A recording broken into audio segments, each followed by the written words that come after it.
ଲୋକଙ୍କୁ ଦୀର୍ଘ ସମୟରୁ କେନ୍ଦ୍ର ଏବଂ ରାଜ୍ୟ ସରକାର କ୍ରମାଗତ ଭାବରେ ରାସନ କାର୍ଡ ଜରିଆରେ ମାଗଣା ରାସନ ସୁବିଧା ଯୋଗାଇ ଆସୁଛନ୍ତି। ପ୍ରଧାନମନ୍ତ୍ରୀ ଗରିବ କଲ୍ୟାଣ ଅନ୍ନ ଯୋଜନା କେନ୍ଦ୍ର ସରକାରଙ୍କ ଅଧୀନରେ ଲୋକଙ୍କୁ ସାହାଯ୍ୟ କରୁଛି, ଯାହାର ଉଦ୍ଦେଶ୍ୟ ହେଲା ଦେଶରେ କୌଣସି ଗରିବଙ୍କ ପେଟ ଖାଲି ରହିବ ନାହିଁ। ଏହି ସମୟରେ ଅଯୋଗ୍ୟ ଲୋକଙ୍କ ରାସନ କାର୍ଡ ରଦ୍ଦ କରିବା ପାଇଁ ସରକାର ମଧ୍ୟ ପଦକ୍ଷେପ ନେଇଛନ୍ତି। ବହୁ ସଂଖ୍ୟକ ଅଯୋଗ୍ୟ ରାସନ କାର୍ଡଧାରୀ ୟୁପି ଏବଂ ବିହାରରେ ଧରାପଡ଼ିଛନ୍ତି। ଏହି ସମୟରେ ଯଦି ଆପଣ ଏକ ରାସନ କାର୍ଡ ତିଆରି କରିଛନ୍ତି, ତେବେ ଆପଣଙ୍କୁ ଗୁରୁତ୍ୱପୂର୍ଣ୍ଣ ଜିନିଷଗୁଡ଼ିକୁ ଧ୍ୟାନ ରଖିବାକୁ ପଡ଼ିବ। ବର୍ତ୍ତମାନ ରାସନ କାର୍ଡଙ୍କ ତରଫରୁ ସରକାର ଏକ ନୂଆ ତାଲିକା ଜାରି କରିଛନ୍ତି। ଏହି ତାଲିକାରେ ଆପଣ ଜାଣିବେ କେଉଁ ବ୍ୟକ୍ତିଙ୍କୁ ରାସନ ସୁବିଧା ଯୋଗାଇ ଦିଆଯିବ। ରାସନ କାର୍ଡ ବିନା ଏହି କାମ ଅସମ୍ପୂର୍ଣ୍ଣ। ଆଧୁନିକ ଯୁଗରେ ଯଦି ଆପଣଙ୍କର ଆଧାର କାର୍ଡ ନାହିଁ, ତେବେ ବୁଝନ୍ତୁ ଯେ ସମସ୍ତ କାର୍ଯ୍ୟ ମଝିରେ ଅଟକି ଯାଇଛି, ଯେଉଁଥିପାଇଁ ଆପଣଙ୍କୁ ସମସ୍ୟାର ସମ୍ମୁଖୀନ ହେବାକୁ ପଡ଼ିବ।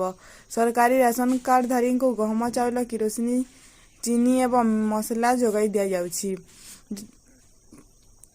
ଆପଣଙ୍କ ନାମ ଆଧାର କାର୍ଡ ତାଲିକାରେ ଅଛି କି ନାହିଁ, ତେବେ ଆପଣଙ୍କୁ ଅସୁବିଧାର ସମ୍ମୁଖୀନ ହେବାକୁ ପଡ଼ିବ, ଯେଉଁଥିପାଇଁ ଆପଣଙ୍କ ସମସ୍ତ କାର୍ଯ୍ୟ ମଝିରେ ଅଟକି ରହିବ, ଯାହା ଏକ ସୁବର୍ଣ୍ଣ ସୁଯୋଗ ଠାରୁ କମ୍ ହେବ ନାହିଁ।